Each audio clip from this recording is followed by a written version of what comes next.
But what I'd like to do now, as I said, is to look at ICT and our international education engagement. And there are basically three areas that I wanted to address. Firstly is looking at the directions of the knowledge economy. Secondly, to look at 5 trends that I've identified in international education that might be relevant to today's discussion. And thirdly, to look at ICT in international education engagement. So looking at the first issue of future directions in the knowledge economy, in the late 20th century, we talked about the knowledge economy. So we talked about the commercialisation of R&D, we talk about the trade in services. So knowledge economy was on everyone's lips. What we're hearing today is more a move into a virtual knowledge economy, so the virtual knowledge economy of the 21st century. So we're now looking at the interface between reality and the virtual world, and we saw examples of that scattered through all the presentations this morning. So there's a new socialising space, not only for students but also for adults, that the average age on Second Life was 33, which I found quite interesting. The new virtual economy is also a new commercial frontier. So we didn't hear very much this morning about lindens, about the currency that's actually used in Second Life. So you actually use real money to buy virtual items. So you can buy fashion, you can buy haircuts. And what's even more interesting is that you can actually translate lindens back into real dollars. So my question is, how much is actually in the Linden Bank? I'd be very curious to know how much money is there. But it is a new commercial frontier. Real estate agents are advertising their real estate in Second Life. So it's this real mixing of the reality and the virtual reality. And virtual university campuses. As we could see, it wasn't very large in Australia, but it's certainly taking off around the world. And Stanford and Harvard, Sogang, Nanyang, a number of universities have established sites within Second Life. So there is an emerging educational space on Second Life.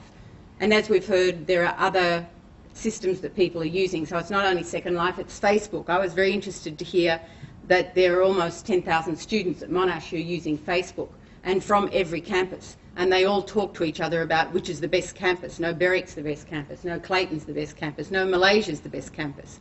So it's a very interesting conversation that takes place within Facebook. So what does this mean, this new virtual knowledge economy? What does it mean for us as academics and those who are supporting the academic endeavour? It means that we're educating people for new types of professions. I thought it was also interesting this morning when we heard that the first job that people have, they're only planning to stay there 1 or 2 years. But it's not only that there's this fast turnover of careers or positions, we're also looking to educate people to fit into different types of work environments. So research skills are becoming more important probably than knowledge. So that, hence the questioning around how do we best use the internet? Do we need to be trained? Should there be more emphasis on how to use the internet as a research tool, not just as a way of gaining knowledge? And the second point is that it's the students who are driving the change within the university. I've spoken to a number of people within ITS and asked why aren't we rolling out these new systems across the university, and they say that there's a will on behalf of ITS, but there is some resistance within staff at university. So it's not easy for people to actually, not for all people to adopt new types of technology. But there are students who are driving the change. For example, WebCT. If you're used to having WebCT and then you've got a subject where there's no WebCT, then you feel a bit lost, marooned. So there is this change taking place, but staff have really got to take on the challenge of moving with what the students are actually demanding. So the second point I wanted to make is to identify 5 trends in international higher education, which I think sets the context for why my office in particular is very interested in ICT in international education. So the first trend is technology in education. It's very clear from what we've heard this morning that there's a real push for technology in education. So electronic libraries. Monash took that initiative much earlier than many other libraries, and I think we can feel very proud of the electronic library that we have at this university, and the fact that it's available to Monash and also to South Africa. Podcasting lectures. It's taking some time, but we're moving there.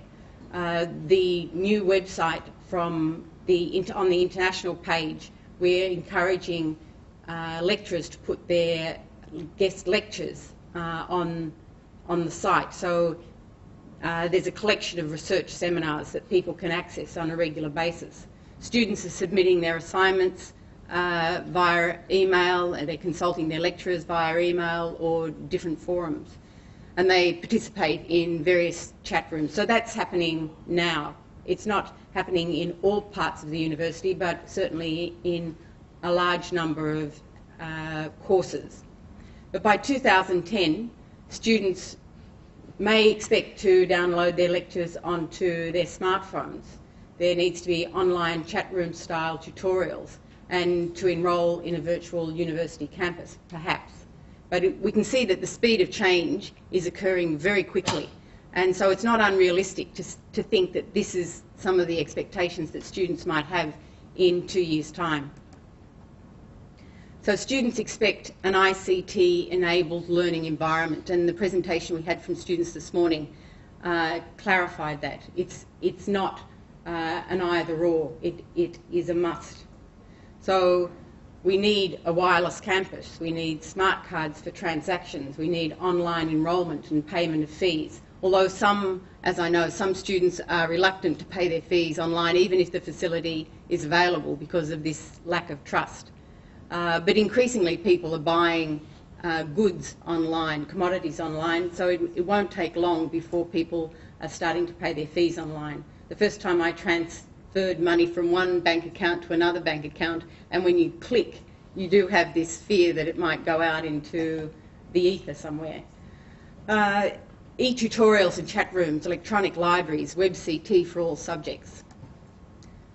The second trend is emerging education hubs, and this is why it's quite important for the international engagement of the university that there is a shift taking place within the education environment, the international education environment. So the old hubs, the old education hubs, Australia, we have 280,000 overseas students, and it's more than $10 billion worth of business for Australia. In the UK, they've got little less, 270,000 overseas students. The UK and the US, more than 500,000 students. But increasingly, there are new hubs emerging, and especially within our region.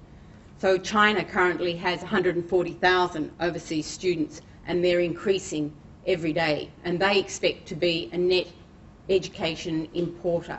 They want students to be coming to their universities. The days of China thinking that they have to send their students out of the country are very quickly passing away. And those of you who have been watching the international recruitment statistics, particularly for undergraduate level, you'll see that those markets are going very soft, as they say. Japan also wants to increase the number of international students. They have a demographic challenge in Japan because the birth rate's been so low, so they've got overcapacity. They're inviting students to come in. A number of Chinese students are actually going to Japan to study, which is causing its own difficulties.